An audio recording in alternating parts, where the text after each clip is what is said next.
Welcome to Rosie the Reviewer. We're your hosts. I'm Sam, And I'm Marcia. and we like World War II media, and we want to talk about it. Welcome back to Rosie the Reviewer. This week we are talking about the movie Walking with the Enemy, which came out in 2013. It was directed by Mark Schmidt and scripted by Kenny Gold and Mark Schmidt. The film depicts what happened at the highest echelons of government in Hungary during the closing months of World War II, while at the same time following the life of a young man who dons an SS uniform to rescue fellow Jews from the Holocaust. And it is loosely based on true events. You can watch it on Apple TV. And we are lucky enough to have a guest with us today, our friend Katie, who lives in Hungary and is here to provide us with some information about Hungarian history. So welcome, Katie. Thank you for having me.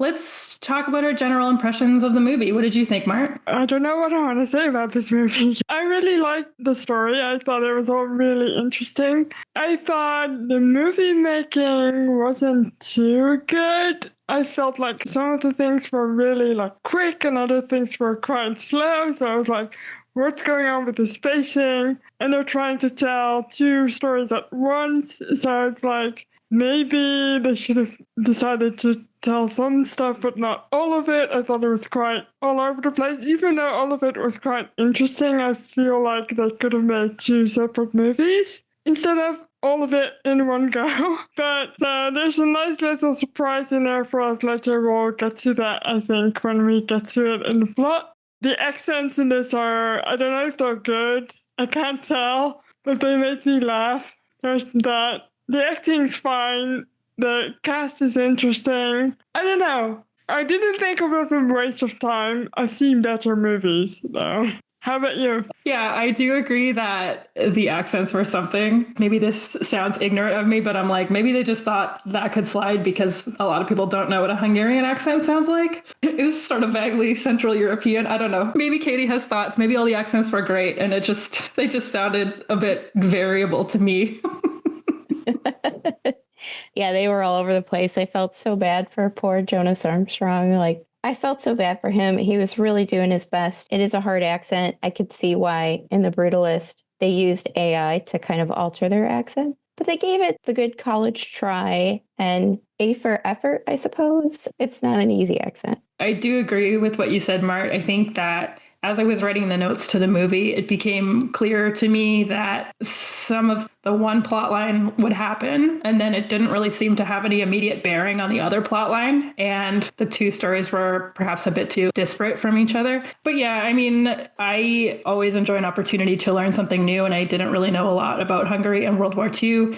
I did think there were some scenes in this movie that were particularly well acted.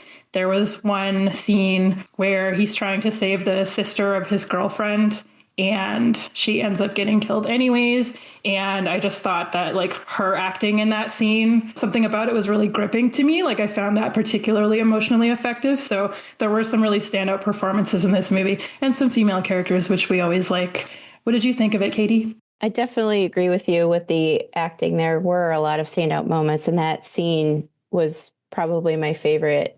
I do appreciate a movie that doesn't pull any punches. It would be so easy for them to save the sister there, and they did not. I think the inspired by at the beginning is doing a lot of heavy lifting, and I'm glad that they said that, and I'm glad that they changed the main character's name for what the movie set out to do. I think they accomplished it. It's always great to see movies about oppressed people taking their fate into their own hands. That doesn't happen a lot, I feel like, in the World War II genre. So for that, it was pretty good. Karl Lutz definitely does deserve his own movie eventually. Maybe we could jump into getting a little bit of context. I personally didn't know a ton about what Hungary was up to during World War II beyond the very broad strokes that it was allied with Germany for much of it. So yeah, I would love to just get a little bit of context and background for this movie that could maybe help out our listeners who are casual appreciators of World War II history.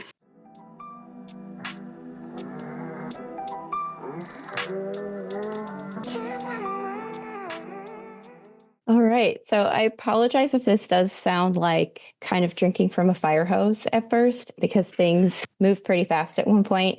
We do start out with Hungary's getting into World War II, we have to go back to the end of World War I and the Treaty of Trianon, because Hungary's on the losing side of World War I. In the treaty, they lose 3/4 of their territory and 2/3 of their population. At this point, Hungary is very anti-Bolshevik, and you'll see they'll grow increasingly more anti-Semitic as time goes on. In the 1920s, right after World War I, Miklos Horthy is elected regent, and Paul Teleki is prime minister. Right at the beginning, to kick off his premiership, Teleki passes a law, the numerous clauses, in 1920, which restricts who is permitted to go to university in Hungary. It's supposed to reflect the makeup of their population, which greatly reduces the number of Jews that are allowed into the university. By treating Hungarian Jews as their own ethnicity, it essentially strips them of their identity as Hungarians, and it treats them as a separate ethnic group. This numerous clauses, it's pretty important to note that it's the first anti-Semitic law in post-Trianon Europe. It kind of shows that Hungary at this point isn't doing anything influenced by allies or future allies. It's kind of doing this of their own accord, which I think is pretty important. The next kind of anti-Semitic law to come on the books is in May of 1938. It's called the First Jewish Law, which caps Jewish employment in certain fields at 20%. This includes white-collar jobs, business, industry, all the way down to retail. To kind of show the impact of this, at this point, Hungarian Jews make up 60% of doctors in the country, 51% of lawyers, 39% of engineers and chemists, 34% of editors and journalists, and 29% of musicians. Putting it in the numbers like that, overnight, the country loses about 40% of its doctors alone. So this isn't just affecting Hungarian Jews, it's having an impact on everybody across the country. So Paul Teleki, who oversaw the first couple of restrictions put on Hungarian Jews, tried to keep Hungary largely out of the conflict. I think there's some trauma left over from World War I there. And when he saw the way things were going, that Hungary would be sucked into this pretty badly, he committed suicide. So Miklos Horthy is regent, and he is a self-proclaimed anti-Semite. In a letter that he writes to one of his ministers, he basically says it in plain language, just like that. He says he's been a lifelong anti-Semite, that he goes as far as to not having any interaction with Jews in his daily life. He says that he's kind of sick of seeing them in every walk of life, in every profession that he comes across. And he hates that when people outside of Hungary think a stereotypical Hungarian, their first mental image is that of a Jewish person. So not great. It's pretty gross what he says. Later, he writes an autobiography, and he says, I was only trying to make the least damning choices. Like, I was only trying to do the best for all people. And I'm like, really? After you've just said that to your ministers, you're still gonna try and defend what you've done? I mean, we see this more often, I guess, but I just don't understand how people think that that's gonna go unnoticed. Yeah, and the movie makes the really interesting choice to take his word for it on that one. He's kind of the good guy, isn't he? Out of all of them, he's made out to be this docile guy who wants peace. Yeah, it's so wild, the amount of character rehabilitation that he's trying to do in his book and what they're trying to do in the movie as well. Like, we see you for what you are, guy. So in May of 1934, 9, we see the second Jewish law passed, which further defines Jews racially. So basically, if you have more than one grandparent that identifies as Jewish, either ethnically or religiously, you are classified ethnically as a Jew, which further strips people of their rights as Hungarians, further strips them of their identity. On November 20th of 1940, Hungary becomes the fourth country to join the the Axis with the signing of the Tripartite Pact, which kind of feels like little brother energy, to be totally honest with you. Like when you're the fourth one to the third, Tri is in the name. I feel like there's this poor clerk somewhere who has like a background in Latin. Like, can't call it this anymore, you guys. And all the other ones are like, what? Hungary is involved? Like, Hungary who? Yeah, right. Like it's the big three. It's Germany, Italy, and Japan. And then and Peggy, Yeah, like I said, little brother energy. And here comes Hungary. Like, I'm part of this too, you guys. Yeah. Remember how I was part of this the last time? Remember that? Do we know in what circumstances they joined the Axis powers? Are they threatened? Are they doing it for of course they're doing it for their own gain at that point, but do we know anything about that? They see siding with the Axis as the best way to get their old territory back. So to kind of understand anything that Hungary does, you have to understand how traumatic the Treaty of Trianon was to them. And that drives just about every decision they make is who can get us our old territory back. The treaty also, it's funny how it has this almost domino effect on why Hungarian Jews are singled out as the minority to pick on, because the treaty, when it carves down Hungary and takes away 3/4 of its territory and 2/3 of its population, it carves away the Romanian ethnic minorities, the Slovak ethnic minorities. And so the Jews become the ethnic minority. And that's why I think they're singled out. So they kind of look around and they're reading the room and they're like, well, I think Germany is actually the strongest, so let's side with them. Let's do this. So they joined the Axis in 1940. And pretty much almost immediately in 1941, they're already participating in battles. They're in the invasion of Yugoslavia and the Soviet Union. And the Hungarian soldiers are noted particularly for their brutality. I read one thing that said a German officer named it murder tourism. So that's a little brutal to kind of give you an idea. And then through these battles, Hungary starts annexing their old territories into their possession from Czechoslovakia, Romania, and Yugoslavia. In August of 1941, the third Jewish law is passed. It prohibits marriages and sexual relationships between Jews and non-Jews. September of 1942 sees the fourth Jewish law being passed. It bans Jews from owning or purchasing land. During this time, Hungarian Jews have also lost the right to vote, and their employment numbers are further reduced from that 20% cap in all those various fields to a 12% cap. In 1942, Miklos Kalay is elected prime minister. This is when Germany begins pressuring the Hungarian government to start deporting their Jewish population to German territories.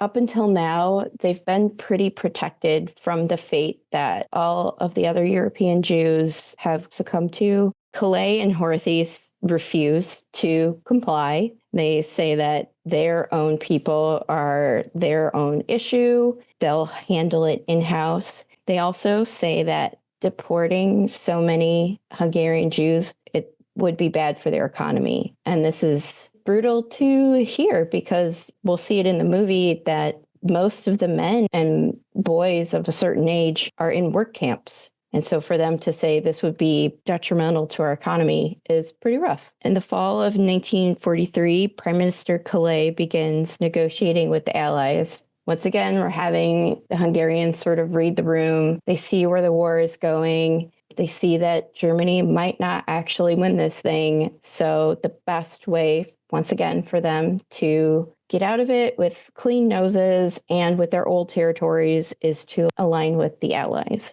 So they start negotiations with the Allies, particularly with the Soviet Union. Germany gets word of this and they begin planning to invade Hungary, which they do on March 19th, 1944. Germany invades and they're pretty unopposed. So they make it pretty quickly through the country. Horthy is allowed to remain as regent. Calais is removed as prime minister and replaced with a pro-German prime minister. Now things start moving pretty quickly for the Hungarian Jewish population, and they start to almost catch up to the rest of what Europe is experiencing. They start consolidating rural communities. They start deporting those consolidated communities to concentration camps. And this brings us up to the start of the movie. I think you've given me a nice segue to give my, I don't know what the word is, but my line.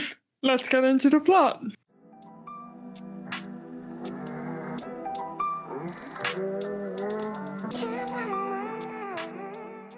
So we get an opening card, which concisely tells us what Katie just told us, but in much less useful detail. So it says, since the start of World War II in 1939, Hungary, an ally to Germany, has been spared the violence that has swept across Europe. As the war turns in favor of the US and its allies, Hungarian leadership seeks a way out of its alliance with Germany. Hitler is alerted to Hungary's plans. Political tensions between the two nations rise, and in 1944, ... And then we open on Budapest in Hungary, and we're right in the middle of this pitched battle. And we don't really know what's happening, but we will circle back to it later. I was like, at this point, I was like, what's going on? So then we move to 9 months before the war reaches Hungary, which is in spring 1944. We get introduced to our main character, Elek Cohen. I feel like Cohen is the most generic Jewish name they could think of, by the way, but that's fine. He's played by Jonas Armstrong. And he meets a pretty girl named Hannah Schoen, played by Hannah Thornton, at a dance. So everything is all still well. And the character of Elek Cohen is loosely based on Pinchas Rosenbaum. He could pass as an Aryan, which means he could do what he does in the movie, which is wearing an SS uniform and not be detected as being Jewish. Yeah, definitely super loosely based on the events of his life, I think. Quite a fictionalized version. I feel like they knew what they were doing when they changed his name and they said that it was inspired by and not based on. I listened to your episode about the Imitation Game, and I had no idea it was all made up. And I think I walked away from that pretty much as pissed off as you guys were. So like going from that to just inspired by, then all right, we can lower our expectations a little bit. They're going to take a little bit more liberties. I guess that's fine. Yeah. For sure. The one thing I did like about this scene is that it is this happy, lighthearted scene where Elek and his friends are eyeballing some pretty girls and they're dancing and there's like music and it's well lit and, you know, everything's very colorful. But then we do get an anti-Semitic incident that occurs at this dance. And so things look fine on the surface and you could maybe brush it off if you weren't paying too close attention. But there are still these like tensions running underneath. Yeah, they are kicked out of the dance. Even though they're not the ones making trouble, they are kicked out, which is pretty telling, I guess. So, Elek and his friend, Ferenc Jakobsen, played by Mark Wells, are sent home to their villages by their employer, Josef Greenberg, played by Simon Kunz, who I think is great, as the Germans begin to occupy Hungary, ostensibly to bolster Hungarian defenses, quote unquote. Yeah, their employer runs a radio repair shop, I think. And when the Germans start coming in to occupy the country, he immediately sees the writing on the wall. And he's like, you should go home and be with your families because shit's about to go even more sideways than it already has for us. It made me laugh a little bit that they were in a radio repair shop. And the second they repair the radio and turn it on, it's like the news of the Germans entering. Timing was perfect. Excellent timing. Elek has to go to join this mandatory labor service, which is the work camps that we were talking about earlier for Jewish men, but he fears the worst. He can sense that the storm is brewing, so he visits a family friend to acquire baptism certificates for his family so they can pretend to be Catholic instead of Jewish if push comes to shove. From what I've read, that was actually a pretty common tactic. One of the measures to more marginalize Hungarian Jews was to treat recent converts to Judaism as ethnic Jews. So that was one of the ways that people tried to get around that, was to claim that they had been Christian the entire time. Elek and his friend are being forced to work at a Hungarian Jewish labor camp in the Western Border region. It's backbreaking work, and there's not a lot of sympathy if you're sick or you get hurt. So they witness a friend being shot for being too weak to work. And they have another friend named Samuel, played by Tom Bacon, who is in an accident where he hurts his leg, and he basically gets told to stand up. And if he can't stand up, he's going to be killed. But he ends up being saved from that fate by the arrival of American planes who sort of strafe the work camp. And Elek and Frank use that opportunity to jump into the river. They make a narrow escape, helped by Samuel, who kills SS Officer Sorenzi, played by Mark Winget, who tries to stop them. I will say one thing about this movie. A lot happens in this movie. It's not one of those movies where you're like, oh, nothing much is going on right now. Like, it's constantly moving. Maybe a little too much, but at least it's moving. Yeah, they jump right into the action, and then the timeline kind of just never stops moving. The pace is constant. It's up there, for sure. Yeah. So we get an introduction of Adolf Eichmann, played by Charles Hubble. And he's one of the major organizers of the Holocaust. He's pretty scary, I have to say. But sucking up to him is the leader of the far-right Aerocross party, Ferenc Celeste, played by Simon Hepburn. This is another one of those things where I'm like, how many evil parties do you want? There's so many people in this who are evil, and they're trying to out-evil each other. Yeah, I thought, number one, I thought the casting of Eichmann was pretty good. The guy almost eerily reminded me of Eichmann in some ways. And in that initial scene where we see him, the first thing we see him doing is explaining to these Jewish leaders what the new restrictions are going to be on Jewish people. And he's very like, oh yeah, if you guys cooperate, it's going to be totally fine. And it's just so eerie hearing that from the guy who was one of the architects of the Holocaust, the guy who was the pencil pusher, who embodied the banality of evil. There's a line in Operation Finale, which I watched after this, which is about the Mossad tracking down Adolf Eichmann in 1960 after he evaded justice for 15 years. And they talk about how he convinced rabbis to load the trains themselves, which is, he was just a guy who was like, yeah, we're all just being reasonable here. If you guys comply, and everything will be fine. And he was just very successful in making people believe that. So Elek and French return home from their escape from the work camp, and they find that their families are gone. They've been taken away. There's someone else living in their houses, which I'm sure must be just a really discomforting discovery. So they go to Budapest instead to try and track down their old employer, Josef, and they also meet Hannah again, the girl that they met at the party, and they realize that all of their old acquaintances have been sent to live in Yellow Star houses. So in 1944, the mayor of Budapest issued a decree identifying about 2,000 apartment buildings around Budapest where the Jewish population would be forced to live. It was normally in buildings already occupied heavily by Jewish families. In this decree, not only does he say we're going to be moving all of the Jewish population into these buildings, he says the typical Jew doesn't need a lot of living space anyway. So these multi-room apartments will just put one family in each room of each apartment. And so instead of one family occupying an apartment with maybe 2 bedrooms, a dining room, and a living room, we're going to put a family in this bedroom, and a family in this bedroom, and a family in the living room, and a family in the dining room. And then the decree also lays out a square footage that if a room exceeds that size, then they'll put an additional family in that room. What? Yeah. So they're just squeezing people in. And then when you look at the map to see how many buildings were designated as Yellow Star houses, I mean, it's just insane. And the decree also said, oh, by the way, you have to do this within the next 7 days. So all of these families only had 7 days to kind of uproot, figure out where they're going to go, and quite possibly move into an apartment with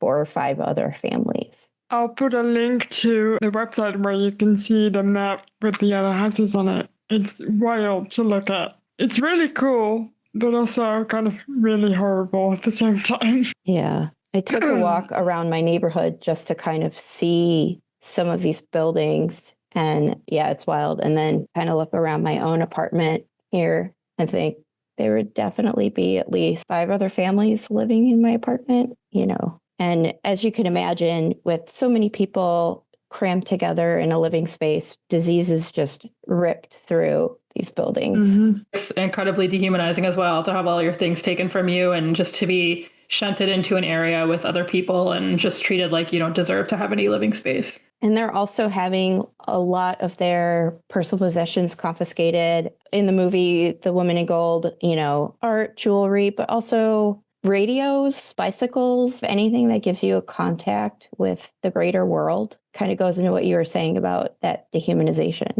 So we got introduced to Colonel Skorzeny, played by Bern Gorman, who is angry that Regent Miklos Horthy, played by Ben Kingsley, isn't deporting enough Jews for everyone's liking. Skorzeny will pop back up later, and he will be mad some more because Hungarian Jews will be getting Swiss passports. And we also get, surprise, the introduction of Miklos Horthy Jr., played by Shane Taylor doing a fabulous accent. Fabulous might be a stretch, but he's really doing his best. I did not know he was in this movie, even though I've seen GIFs of him in this movie on Tumblr and everywhere else. I'm like, how did I not realize that was this movie? It's For the best sure. kind of jump scare. Yeah. I also want to shout out Bern Gorman, who's just plays a terrifying Nazi in this and is sort of the stand-in for all of the evil. Basically, Ben Kingsley is out here being very reluctant to deport any Jewish people or to enact any of these rules. And Skorzeny is out here being like, no, you have to. And he's Hitler's representative, and he's the one sort of representing all of the larger evil that is forcing Miklos Horthy's hand. And he has a scary-ass looking facial scar as well, which I really think adds to it. Yeah. What do we think of Shane Taylor's performance in this movie? Oh, I mean, it's always a pleasure to see him. It's hard for me to divorce him from his role as Doc Rowe in my mind, because it's just like, I don't know. Yeah, there was a couple scenes that stand out particularly in my mind. The one where their secretary gets shot in front of them. There was a couple of moments where I thought he really outwardly acted a lot of internal turmoil really well. But I don't know a ton about the real life guy or anything. So I guess I can't really speak to how well acted it is in that respect. I don't know either. I just thought he was very serious in this. That flinch that he gives when, he's leaning on Ben Kingsley and what you're just talking about when the secretary gets shot, that was really good. And I want to know what he was thinking too, because you kind of have to bring your A+ game every day when you're acting next to Ben Kingsley. That's got to be intimidating. No, absolutely, for sure. So Hannah, she's walking home and these two creepy Nazi officers start to follow her, and they clearly have nefarious intentions. So they follow her all the way home. And then, of course, she lives in an area where it's known that Jewish people live. So they really feel no compunction about just busting into the house and dragging her off to a bedroom and attempting to rape her while her family's in the other room. And they shoot her dad, I think it is. And it's this whole terrible, chaotic scene. And then Elek busts in and saves her. But this does result in 2 dead Nazis, which, as you can imagine, is a problem. Although Elek will use it as an opportunity as well. This scene reminded me a little bit of the scene in Fury, except it felt actually terrible instead of trying to make it less terrible, which is what Fury tries to do. So yeah, I think, and this is just my own opinion, and it's probably a bad opinion, but I feel like this movie just skirts tropes, and I'm ready to cringe, and then I don't. So with the trope of, the uniform just happens to fit. We see that a lot in movies, but it worked because it has to. And the real life guy, it fit him and the love interest and everything. And I'm just waiting for it to be cheesy, and it never really pushes it too far. I wonder if that's also, I feel like this movie, I do like it, I just want to say, but I feel like it doesn't go in really deep into anything because it's trying to show so much. You don't really get to linger on a lot of things. So maybe that's part of the reason. Yeah. Yeah, I mean, lots of weapons-grade terrible shit happens to people in this movie, but also lots of weapons-grade terrible shit was happening to people, so I guess truth is stranger than fiction. Yeah. At the Swiss legation annex, also known as the Glass House, Hannah's uncle Miklos, played by Simon Dutton, is in charge of distributing Swiss passports to Jewish Hungarians. And he works for Carl Lutz, played by William Hope, He's a Swiss diplomat in Budapest, and he's credited with saving 62,000 Jews from the Holocaust, so that's a lot. I can't even begin to imagine how many people that is. But Elek, working as a delivery man for the passage, witnesses a family being mowed down and rescues the lone survivor, a child named Adam, that he then takes to hide out at a local convent. And this is important for later. Yeah, I found that the articulation of who Karl Lutz was and his relationship with everybody wasn't that clear in the movie. I had to kind of look it up after, and then I was like, oh, okay, that makes sense. Yeah, it made sense to me at the very end of the movie, but not during. It's kind of weird. He's just there in the background too. Like, who is this guy? At first, I knew that Karl Lutz would be kind of showing up, but when we met Hannah's uncle, I was like, oh, is that him? Because here he is in the glass house, and I missed the introduction of what his name was. And then it was like, oh no, this guy over here is Karl Lutz. Yeah. So basically what he did was he had been given permission to write Swiss passports for Hungarian Jews who had Swiss family. And he very generously interpreted that as, oh, when you say I can write 8,000 passports, what you really mean is I can write out passports for 8,000 people and their families. And so he was really using his diplomatic skills to the maximum ability to try and give as many people as possible protection from the state. Yeah, so Elek is working there. His buddy French is also working there. And while French is out doing his deliveries, he gets stopped by the gendarmes, who are the local police. And Elek and his other friend have to don the SS uniforms from the 2 dead Nazis that they killed to role play him out of jail. And man, I feel like this is a situation where if you just heard it described, you could be like, oh, that's kind of hijinks and shenanigans, but it's super tense. I was like, this is never gonna work. When this began, I was like, this isn't gonna work. He's just gonna die. They're gonna be too late or something. Which is what the movie tries to make you believe for 2 seconds. Because they go into a cell and you think it's their friend, but it's another prisoner that's dead. So you're like, oh no, it's a misdirect. But man, how does this work? When we did X Company and they were pretending to be Nazis, I was like, this is not going to work, but it worked there too. And I guess a lot of stuff works. I think in a lot of situations where people are scared of getting in trouble for doing something wrong, if you have enough bluster and you commit to the bit hard enough, people are willing to be like, well, I don't want to make waves and maybe I'm wrong, so I'll let whatever this is happen. There's a really good episode of the podcast Behind the Bastards about Raoul Wallenberg, who is, I want to say like a Swedish diplomat, but similarly, he saved a lot of Jews from the Holocaust because basically he had tall white man bluster. So he would just show up to places and he'd be like, who's in charge here? You tell me what's going on. I want these people over here now. And if you don't, I'll speak to your supervisor, blah, blah, blah. This man was just like, commit to the bit all the way to the wall. And because of that, he was able to save a lot of people because, you know, people would be like, he's probably in charge. Like, let's just let him do it. Yeah, and I thought it was pretty smart, too, that Elek was playing off the German superiority, how they felt that they were superior to even their own allies, the Hungarians. And so when he's talking down to the Aerocross officers, that was incredibly smart on his part. And then I guess it really worked out in real life, too, as was mentioned before, that the guy Elek is based on was very Aryan passing. He was very blonde and spoke really fantastic German. So he could, like you were saying, bluster his way through it, too. On the other side of the story, like the higher up story, Horthy Jr., or Shane Taylor, as I'm just going to call him, delivers Hungarian surrender to the Russians. But before he can do so, the documents are intercepted. The Germans attack the city and Horthy is forced to resign. After he resigns, the Aerocross party takes over, and they are allied with the Nazis, obviously. So, in the movie, Horthy Jr. is used to pressure his father into submission, and he's beat up. He was beat up in real life, but he was not taken back to his father, but instead taken to Mauthausen concentration camp. So they've taken some liberties, I think, again, to make Horthy, not Jr., but the actual Horthy, slightly more sympathetic by having him care for his son. So I understand the choice, but, it's a choice. And we get to see Shane Taylor for a couple more scenes.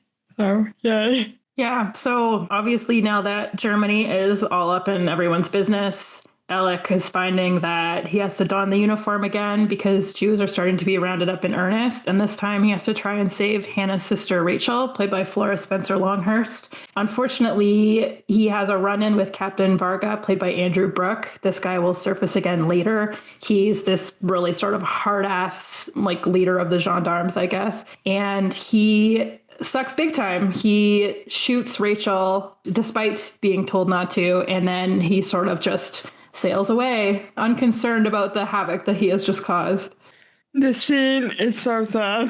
I for once thought it was going to work out. So again, I'm fooled. By the other one, I thought it was not going to work out, and it worked out. And this one, I thought it was going to work out, and it did not work out. Her terror and her suspense is just... Yeah, I hate saying that such a terrible scene is one of my favorite scenes, but yeah, it's pretty incredible. Yeah, they have them all lined up facing the wall and they're shooting them in the head one at a time. And the people next to her are falling one by one. And you can just see her sort of tensing and jumping every time there's a gunshot. And just the terror on her face is so incredibly acted.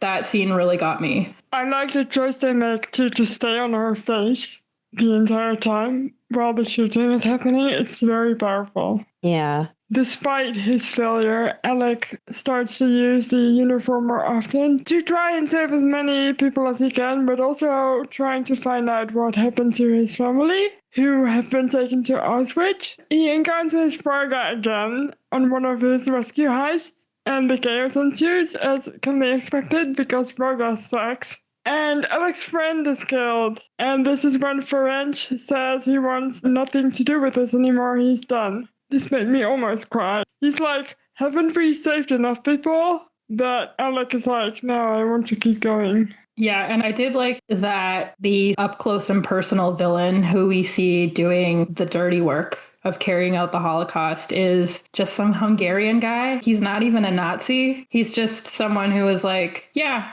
I'll use this as an opportunity to cater to my worst instincts and just behave abominably. Yeah, so Elek stops a shipment of Jews that are being moved by truck as the rail lines have been destroyed. And we get a side scene where we see someone telling Adolf Eichmann about this and Eichmann being like, let me put my best bureaucrat hat on and figure out the best way that we can continue deporting and murdering people. So Elek stops one of these shipments, but a higher ranking Nazi rolls up, Lieutenant Krieger, played by Charles Dath, and he takes over the situation. And where Elek is trying to save people, this guy is, of course, a real Nazi. And he's like, well, you're not checking their paperwork good enough. Drag people out of there if they don't have the right paperwork. And so Elek is put in this terrible position where he has to pull Jews with false papers into the firing line in order to maintain his cover. And that scene I thought was particularly brutal. We also get to see a little bit more of Lutz in this. We get to see him a little bit more, and we get to see it affect him because he's the one handing out these Swiss passports. And there's a lady that's trying to get onto the truck with her child, and she's holding up a piece of newspaper instead of an actual passport. And he lets her on, and then later she's pulled off the truck again, and it's just horrible. This scene is really... They don't shy away from showing you how horrible it was. Yeah, and I think it gets articulated really clearly how absurd it is that for a regime like the Nazi regime where everything was orderly and they were using computers and they were keeping track of everything, and then it's something like a document or a piece of paper can be used as something that can save someone from being murdered. It's like, oh, if you have the right piece of paper, then you don't die today.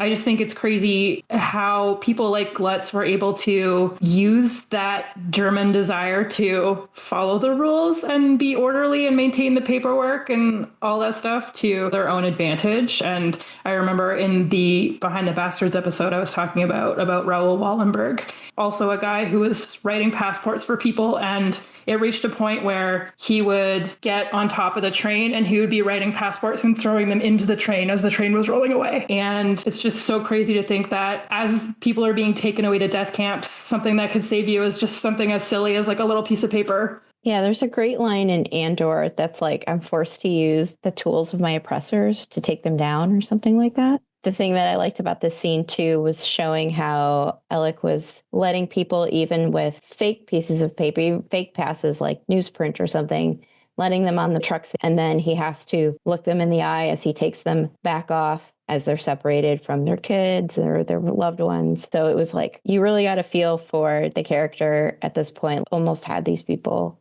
safe. It's November 1944. The Russians are on their way. Hannah's uncle Miklos is killed by the Germans. And I think Lutz is almost killed. He just about chokes his way out of it. And everything is very chaotic. And Elek, who's being shot at by the Red Army, as we see in the very beginning of the movie, he's pretending to be dead as he lies among a group of other uniformed officers. And suddenly, all the panic from the beginning makes a lot of sense. Yeah, I guess the one time when it's not useful to be wearing a Nazi uniform is when the Red Army are advancing across the city and shooting at you.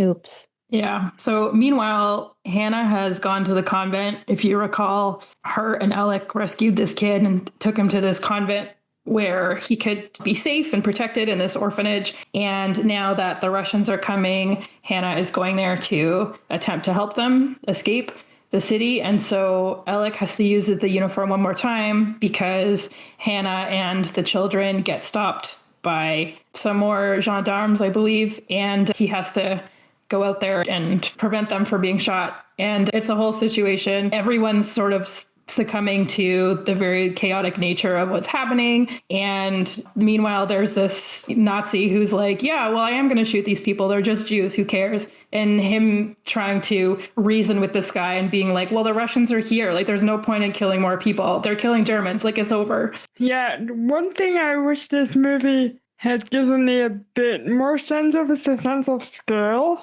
Like, I've got no idea what the size of this city is. I can't really tell from the movie. But I imagine it's quite a big city, and the distances that were covered were quite long, but you can't really tell from the movie. Because it's so fast-paced. He's going to get them 1 second, and the next second you see him get to them. So I've got no idea how long any of this took to do. Same, and I live here. I mean, there's like a river that bisects the city, so I'm assuming that everything's taking place on just one side. From what I understand about the Soviets moving into the city is it was incredibly heated, but also every single block was a hard fight. And so it was just a slog for the Soviets to get through. So it does make sense to me that Elek has time to move around before the Soviets reach him. Right. So Elek is discovered at the very last moment because our orphan kid, Adam, shouts out his name.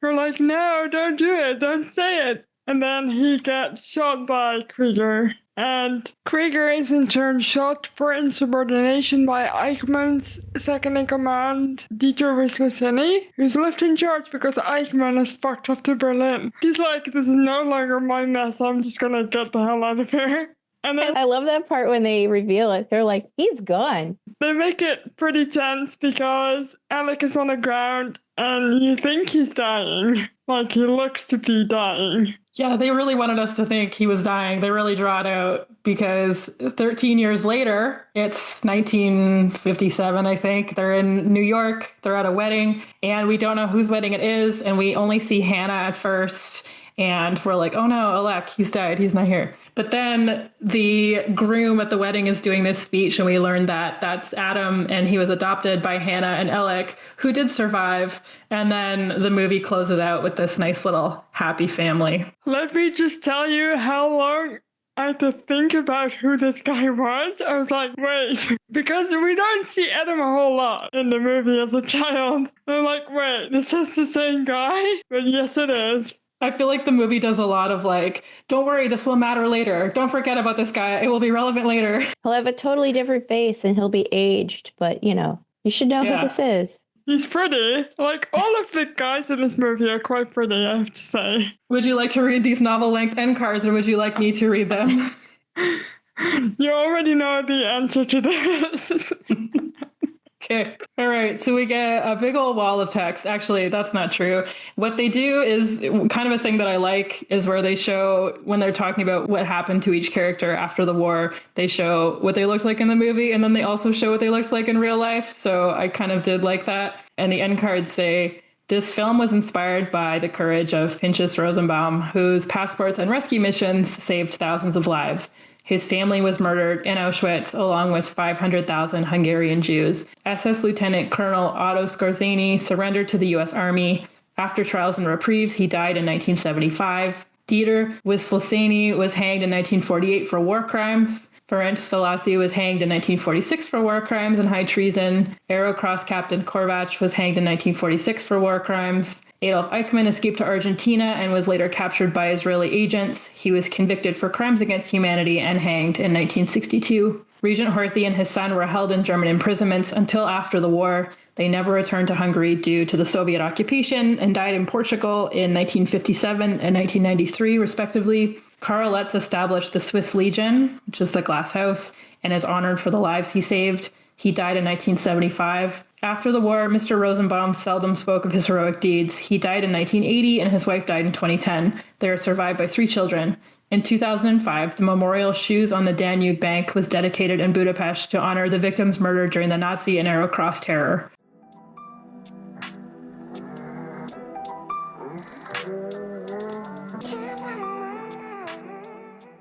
I do like that we get to see what happened to literally everyone we've seen in the movie. You get to see where they end up, which most of them thankfully got convicted. The bad guys, anyway. Yeah, it's nice to see Nazis get what they deserve, for sure. Yeah, there's something oddly satisfying about seeing that one after another. And he was hanged for his war crimes. And he was hanged for his war crimes. And he was hanged for his war crimes. Yeah, deeply satisfying, for sure.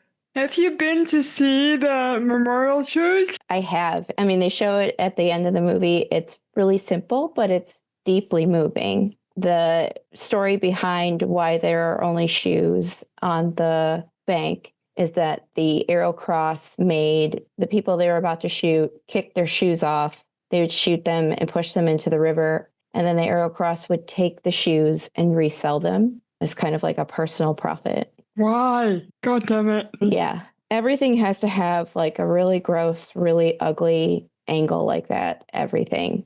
If you're ever in Budapest, let me know. We can go on a tour of all of the memorials. I really want to go now. That sounds great. I'm also reminded of a few weeks ago, we talked about the women who flew for Hitler, and one of the female test pilots, Hannah Reich, one of her friends, I guess, had somehow come into contact with sort of, I guess, the periphery of the Holocaust. He had seen this like warehouse full of like 800,000 shoes. And at the time, there was, the German regime was doing its best to downplay what was happening with the citizens and, not fully explain what was going on. So he went to Hannah and he was like, look, I think things are much worse than they're telling us. And he explained to her the warehouse full of shoes and everything. And she was like, no, she's like, I spoke with Himmler personally. He told me that all that's not happening and it's not true and blah, blah, blah. And this guy was like, but where did the 800,000 shoes come from? That was just the thing in his mind that he couldn't get unstuck. Just made me think of that,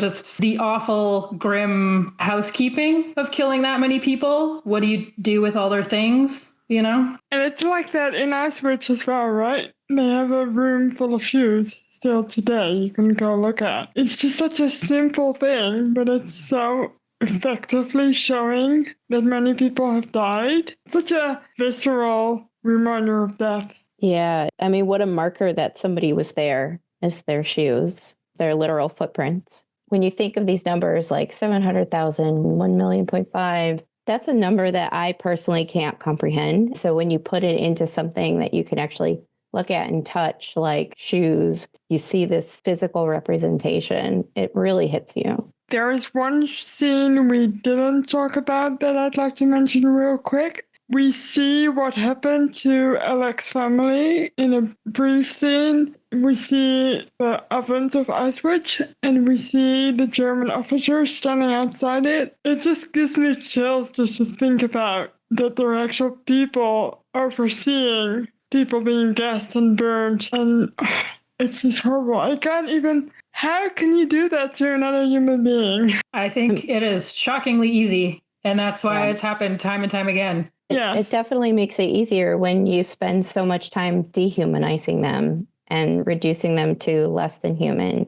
Yeah. Yeah. And that scene too reminded me of the scene in Masters of the Air when Rosie sees the burnt corpses in the camp. And they just did that set really well where you have the char going across the walls and everything and across the snow. It could very well be the same place. Yeah. I do feel like in terms of structuring this movie, that particular scene, similar to some of the Eichmann scenes and stuff, I was kind of like, which story are you trying to tell? Either this is Elek's point of view and we know what he knows, or it felt like they could have done a better job focusing on one thing or the other rather than trying to throw all this different stuff in for us as an audience. Because when we saw that his family were taken to Auschwitz, it didn't immediately bear any relevance in the film because he doesn't know that his family are in Auschwitz. I don't know. I agree. Like I said, I think the stories are really interesting, but the movie making choices aren't that strong at all times.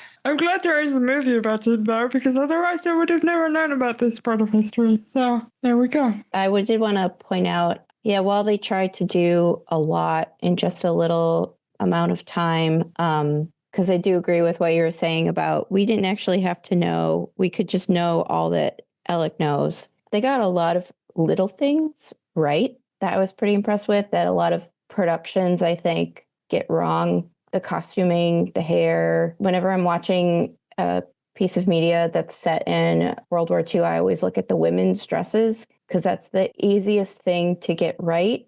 And if it's wrong, it kind of like drop kicks me right out of the scene. I'm not a costuming expert or anything like that, but I'm a pretty avid swing dancer. And so I've been around a lot of vintage gowns. Another scene was the dancing. It is done really well when it's done really poorly in bigger named movies. The mention of Waldsee when Elek and Ferenc get back to Budapest from trying to find their families in the country, and they're in the Yellow Star house, and this woman says, "Oh, they're fine. I got this postcard from my sister. They went to this resort called Waldsee." That was a code name for Auschwitz. And I'd read somewhere that the Nazis made, specifically the Hungarian deportees, fill these postcards out, send them to their friends and family to say, "I'm fine. I'm in great health. This place is beautiful. You should come visit." And they would send these postcards, but they would also make note of the address these postcards were being sent to inform future deportations. Yeah. It's once again, everything has to have an awful angle. Just Why is Wow. everything so diabolical? Yeah. Perhaps predictably, every new thing I learn about the Nazis is somehow worse than the last thing I learned about the Nazis.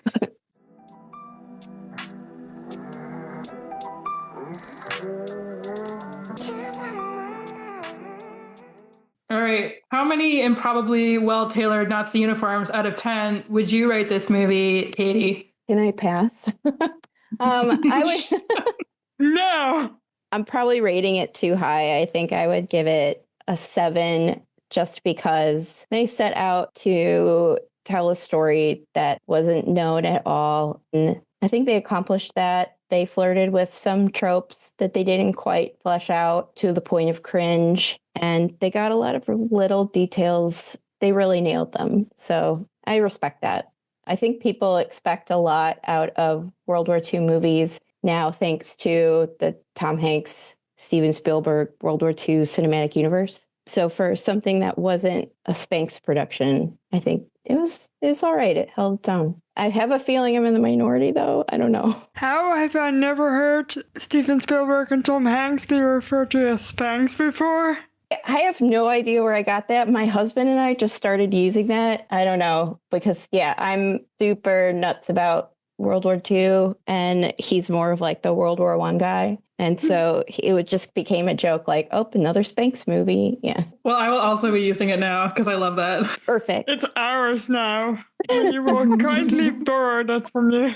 Do it. Spread it. Tell your friends. Shall I go? Sure. I will rate this movie 6.5 in probably well-tailored Nazi uniforms. I didn't hate it. My time was well spent. I'm having the literal worst week of my life, and it actually kept me entertained for 2 hours. So I've already said most of what I wanted to say about it at the beginning, where I think they're trying to do a little bit too much. I would have preferred a slightly more concise storyline to the thing of trying to do everything all at once. But the acting was fine. It had some highlights in it for sure. It didn't have much levity, though. I maybe sometimes would like to have had a little bit of a breather in between all the hardships. I would probably watch it again, so I don't know why I'm only giving it a 6.5, but I would watch it again. And it's made me curious about Hungary, so there's that too. And that's it for me, I think. How about you, Sam? I will say I wasn't bored. Found the pacing was pretty good. And there's lots of really tense scenes, but not in such a way where, you know how like if everything's tense, nothing is tense. Like I did find that there was enough sort of breather time between the tense parts that they still had the amount of tension that I think the filmmakers were aiming for. And like I said at the beginning, I did think there were a couple particularly well acted parts. And yeah, I also liked the opportunity to learn a little bit more about Hungary during World War II. And I like a movie where there's at least one woman with something to do. So that's always good. So I guess I'm also going to give it 6.5 and probably well-tailored Nazi uniforms out of 10.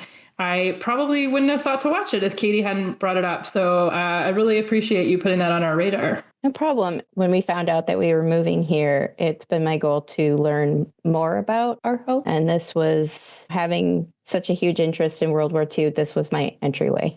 So thank you for the opportunity to come and yap about it. If you do find another movie or TV show in Hungary, you're very welcome to come back and talk about it. And tell us what it is first, by the way. Yes. And anytime you need way too much background information or anything like that or context, let me know, because I love your podcast and I love just World War II media. I have to put my hyperfixation to work somehow. And these hours and hours I've spent watching obscure TV miniseries and movies and things like that. So, all right, let's talk about what we're reading. Mart, are you reading anything new? I am pausing on all the reading this week. I don't remember what I was reading before. I'm sure I'll get back into it. I think we have an interesting book coming up called Throller's War. That's a spy book that probably going to be interesting once I get to it, if I can clear my brain a little bit to do some reading. How about you, Katie? What are you reading? I have a book I'm finishing up on the 1956 revolution in Hungary, the student-led uprising against the Soviet Union. Nice. Are there any World War II books about Hungary you would recommend? Have you read any? So most of my books are still not here. I had one book that it's literally called The Shortest History of Hungary, and that's what kind of kicked off this time period for me. I haven't found anything specifically World War II, but what I'm kind of eagerly awaiting when my books finally arrive, I've been on a combat nurse's memoir kick. So I read Helmets and Lipstick, and then I picked up one about a nurse for the Tuskegee Airmen. And then, yeah, super excited about that. And then another one that's kind of a compilation of a bunch of different memoirs called And If I Shall Perish. I'm definitely going to need breaks between them, though, because it's a lot. Yeah, I believe it. I mean, those actually all sound super interesting to me. I wish my to-read pile weren't like 47 million books tall. But yeah, I'm reading Martha Gellhorn, A 20th Century Life by Caroline Moorhead, which is a biography about war correspondent Martha Gellhorn, who was briefly married to Ernest Hemingway, and she would fucking hate that I referenced that about her, but that is how a lot of people would probably remember her. So yeah, we might talk about her pretty soon on an episode. All right. Shall I close us off then? Katie, thank you so much for being on with us this week. That was really fun. Thank you for having me. Yeah. Thank you, everybody, for listening to another episode of Rosie. You can Follow us wherever you get your podcasts. You can also follow us on Instagram at Rosie the Reviewer Podcast, or you can visit our website, rosieTheReviewer.com, and you can rate us 5 stars wherever you want. And we would very much like it if you did. And send this episode to a friend. Do it.